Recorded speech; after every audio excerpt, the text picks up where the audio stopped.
اللہ تعالیٰ کو سب سے بہترین اعمال وہ پسند ہیں جو بے شک تھوڑی ہو لیکن ہمیشہ کیے جائیں. تو ہم جو بہترین ڈیڈز کی آج بات کریں گے کوشش کریں بے شک سب نہ کریں اور لیزی بھی نہ ہو جائیں. یعنی ہم بیچ کے لوگ ہیں, ناٹ اوور موٹیویٹڈ کہ جس میں 10 دن تو کیے پھر چھوڑ دیے, اور نہ ہی اپنے آپ کو اتنا حقیر سمجھ لیا کہ میں تو کچھ بھی نہیں کر سکتا سوائے 2-4 اعمال کے. بیچ میں رہیں, جتنا کر سکتے ہیں اپنے آپ کو جانیں اور پہچانیں اور اتنا کرنے کی کوشش کریں اور ان کو کنسسٹنٹلی کرنے کی کوشش کریں. کیوں؟ کیونکہ رسول اللہ صلی اللہ علیہ وسلم کی عبادات کے بارے میں ام المومنین عائشہ رضی اللہ تعالیٰ عنہ سے پوچھا گیا اور کہا گیا کہ ام المومنین how were the deeds of the Prophet صلی اللہ علیہ وسلم, ان کے اعمال کیسے تھے؟ Did he used to do extra deeds and worship on special days? کیا وہ بہت زیادہ اپنے آپ کو پش کرتے تھے کچھ یعنی جمعے کو یا منڈے اور تھرسڈیز کو؟ نہیں. She said no, but his deeds were regular and constant. کہا کہ ان کی جو ڈیڈز تھی نا وہ ریگولر تھی. ہاں ایکسیپشنز are always there, کہ رمضان میں وہ رات کو جاگتے تھے اور وہ سارا حساب کتاب, حج کے پہلے 10 دن وہ ایگزرٹ کرتے تھے, لیکن جو ان کے باقی 11 مہینے یا اسے تھوڑے کم وہ کس طرح کے تھے؟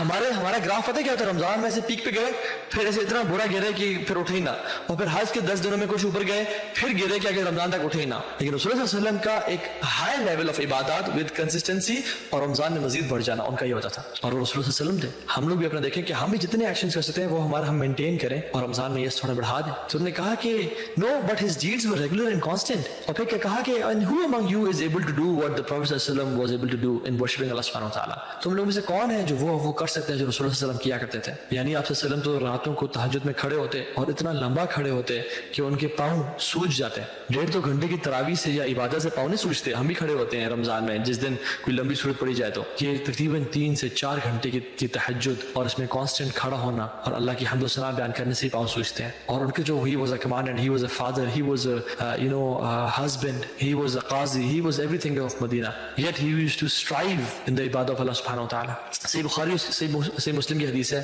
اللہ کے نبی صلی اللہ علیہ وسلم فرمایا کہ the supplication of the one of you will be answered as long as he is not hasty and impatient. تم میں سے ہر بندے کی دعا قبول ہوگی لازمی جب تک وہ جلد باز یا impatient بے صبرا نہیں ہو جائے گا اور وہ کہے کہ میں تو اتنے عرصے سے دعا کرتا جا رہا ہوں لیکن آج تک آنسر نہیں ہوئی, and he despairs and abandons the supplication, یعنی وہ اسے ہار مان جاتا ہے اور اس دعا کو ترک کر دیتا ہے. حالانکہ ہونا کیا ہوتا ہے کہ اس کی دعا کی قبولیت میں کچھ دن, کچھ ایام, کچھ ساعات, کچھ گھنٹے رہ گئے ہوتے ہیں, لیکن وہ ہار مان جاتا ہے اور کہتا ہے کہ میری تو دعا کبھی قبول ہی نہیں ہوتی. یعنی میں اتنے عرصے سے دعا کر رہا ہوں اور یہ قبول ہی نہیں ہوگی. اللہ سبحانہ تعالیٰ کسی بے صبرے کی یا ہیسٹی کی اس میں کرکس کیا ہے؟ یہ میں حدیث یہاں پہ کیوں لایا ہوں؟ کیوں؟ کیونکہ be consistent in your عبادات. You're not asking Allah سبحانہ تعالیٰ for that thing only, but you're asking Allah سبحانہ تعالیٰ for good deeds and actions, for نیک اعمال. مطلب دعا کا مقصد صرف چیز کو حاصل کرنا نہیں ہے, دعا کا مقصد زیادہ بڑا یہ ہے کہ میں اپنے رب سے تعلق کو مینٹین رکھوں. اور صلی اللہ علیہ وسلم کہتے ہیں کہ ہمیں پسند ہے کہ ہماری دعا قبول نہ ہو تاکہ ہمارا رب سے کنیکشن مینٹین رہے اور ہم مانگتے رہیں. کیوں؟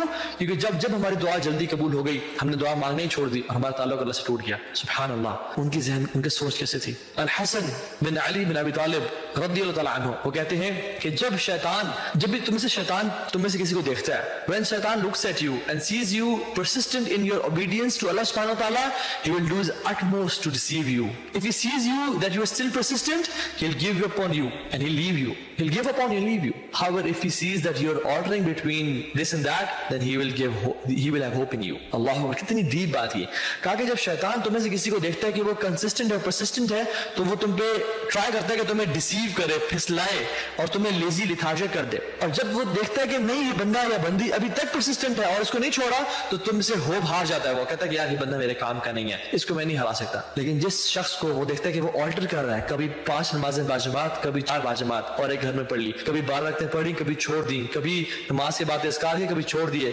کبھی گناہوں سے بچا اور کبھی کر لیے, then he has hope in you کہ تم اس کی ایک پرے بن سکتے ہو. یعنی he has got hopes in you کہ وہ تمہیں پگھلا سکتا ہے اور تمہیں پھسلا سکتا ہے راستے سے. تمہیں کرنا کیا ہے؟ ہم آج جو اعمال اور ایکشن سنیں گے کوشش ہم نے یہ کرنی ہے کہ ہم ان کو کنسسٹنسی کے ساتھ ساری زندگی کرتے رہیں انشاءاللہ. ٹھیک ہے. ایک حدیث میں 3 ڈیڈز کتھے بتائی گئی ہیں اور آپ صلی اللہ علیہ وسلم سے پوچھا گیا کہ سب سے بہترین اعمال کون سے ہیں. رسول اللہ صلی اللہ علیہ وسلم فرمایا کہ the most beloved deeds to Allah subhanahu wa ta'ala is faith in Allah, کہ اللہ پہ ایمان لانا, and then maintaining good relations with your kith and kin, اپنے رشتہ داروں سے اچھے تعلق قائم کرنا, مینٹین رکھنا, and then enjoying good and forbidding evil, نیکی کا حکم دینا اور برائی سے روکنا. یعنی اس میں رسول اللہ صلی اللہ علیہ وسلم نے 3 بہترین ایکشنز بتائے. اور یہ کیوں بتائے؟ کیونکہ جو شخص پوچھ رہا تھا وہ نان مسلم تھا اور اس نے سب سے پہلے سوال کیا کہ کیا آپ اپنے آپ کو امیجن کرتے ہیں کہ آپ اللہ کے رسول ہیں؟ تو انہوں نے کہا جی میں اللہ کا رسول ہوں. اور پھر اس نے پوچھا کہ اللہ تعالیٰ کو سب سے بہترین اعمال کون سے لگتے ہیں؟ تو اس لیے آپ نے فرمایا کہ اللہ پہ ایمان لانا. کیوں؟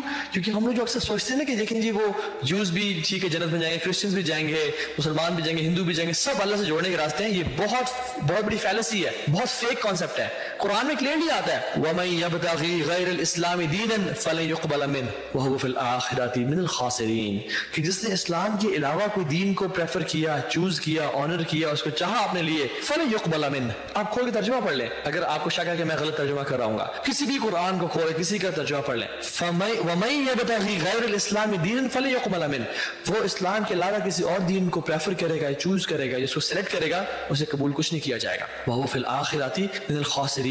اور وہ آخرت میں خسارہ پانے والے میں سے ہو جائے گا، لوزرز میں سے ہو جائے گا. کیوں؟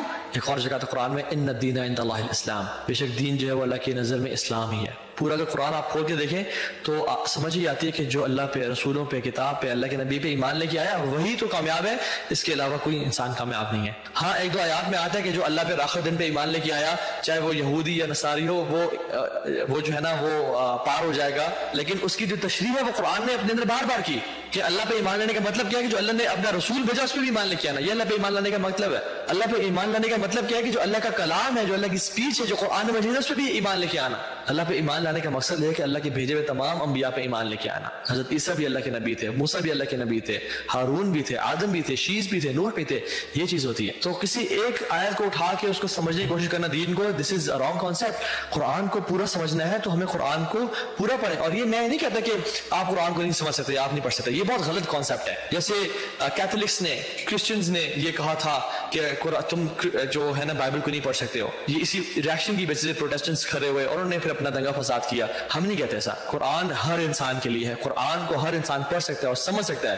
ہاں مفتی نہ بنے آپ، فتاوا نہ دیں آپ، نئے نئے کانسیپٹس نہ نکالیں. اسلام کی ان ڈیپتھ کو سمجھنا تو کسی ایکسپرٹ سے پوچھیں. بیسک قرآن جو 98% ہے، 90% ہے، اس کو آپ سمجھ سکتے ہیں ایزیلی. تو ان دین عند اللہ الاسلام، اسلام ہی دین ہے. اور دوسری بات کی ریلیشن شپ اپنا قائم کرنا، اپنے رشتہ داروں سے صلہ رحمی کرنا. ابو بکر صدیق کا جو کزن تھا مصطح بن اساسہ، انہوں نے حضرت عائشہ پہ تہمت لگا دی. اور ابو بکر صدیق ہی وہ شخص تھے جو کہ مصطح بن اساسہ کو منتھلی ویج دیا کرتے تھے، منتھلی راشن دیا کرتے تھے کہ تم کھاؤ پیو، کیونکہ وہ غریب تھے. ابو بکر صدیق امیر تھے.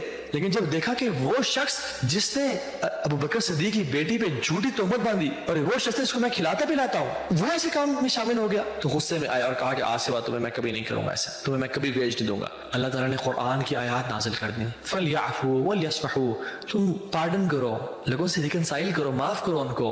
اَلَا تُحِبُّونَ أَن يَغْفِرَ اللَّهُ لَكُمْ، کیا تم پسند نہیں کرتے کہ اللہ بھی تمہیں معاف کر دے؟ ابو بکر صدیق رونے شروع ہو گیا، کہا بلا یا رب، میں چاہتا ہوں. اور پھر مصطح بن اساسہ کا جو منتھلی ویج تھا وہ جاری کر دیا. اللہ کی فرمایا اسمحوا یسمح لکم، تم لوگوں کو معاف کرو، اللہ تمہیں معاف کرے گا، تمہیں معاف کیا جائے گا. یعنی کسی بھی ریلیشن شپ سے اتنے اپنے حالات خراب نہ کر لیں کہ تم سلام ہی نہ کہو. اللہ کی فرمایا بلوا ارحامکم ولو بالسلام، اپنے جو ارحام ہے نا ان کے ساتھ جوڑ کے رکھو، بے شک سلام کے ذریعے ہی، کم از کم سلام ہی کیا کرو ان سے. اور صلہ رحمی ہے کیا؟ سل من قطعک، تم اس سے جوڑو جو تم سے توڑے.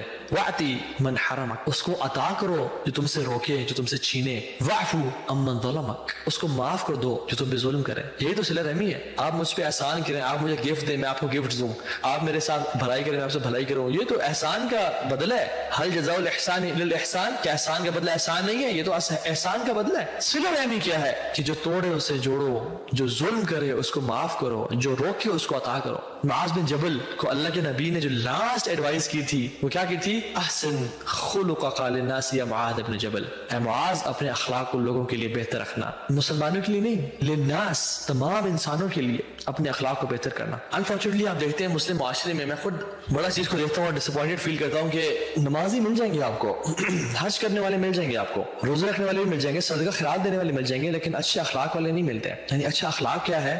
کہ لوگوں کے ساتھ بھلائی کرنا، بھلائی کا ارادہ کرنا، ان کو اپنے اوپر پریفر کرنا، اپنی بھوک کو سیکنڈ پرائرٹی دیتے ہوئے ان کی بھوک کو پریفر کرنا، اپنی نیڈس کو کمپرومائز کرتے ہوئے ان کی نیڈس کو پورا کرنا، اپنی پیاس کو پہ کمپرومائز کرتے ہوئے ان کی پیاس کو یعنی ان کو عطا کرنا. یعنی if you have something limited give it to the other person، یا کم از کم زیادہ اسے دیں، یا کم از کم برابر ہی دیں اسے. ہمارے پاس کیا ہے؟ جتنا زیادہ میں سمیٹ لوں، جتنا زیادہ میں اپنے پاس لے لوں. لا الہ الا اللہ. صحیح بخاری کی حدیث ہے the one who severs The one who severs the ties of kingship, the ties with the relatives, will not be among the first ones to enter paradise. جو شخص صلہ رحمی نہیں کرتا اور اپنے رشتہ داروں سے توڑ دیتا ہے وہ پہلے لوگوں میں سے جنت داخل نہیں ہوگا. Rather, this person will enter hellfire after being tortured in the hellfire if he dies as a Muslim. اگر اس نے صلہ رحمی نہ کی اور اگر رشتہ داروں سے توڑ کے رکھی تو پھر وہ جہنم میں غوطے کھائے گا اور جلتا رہے گا اور پھر جنت میں جائے گا اگر وہ مسلمان ہوا تو. اللہ اکبر. صحیح بخاری کی حدیث ہے. ایک اور حدیث میں آتا ہے کہ جس اعمال کا جس نیکی کا سب سے پہلے اجر اللہ تعالیٰ عطا کرتے ہیں وہ صلہ رحمی ہے. اور فرمایا ایک اور حدیث میں کہ جو شخص چاہتا ہے کہ اس کا رزق وسیع ہو جائے. ہمیں سے کون نہیں چاہتا کہ ہم بیلینئرز بن جائیں؟ ہمیں سے کون نہیں چاہتا کہ ہمارے پاس بڑی گاڑی بڑا بنگلہ بڑا کچھ آ جائے؟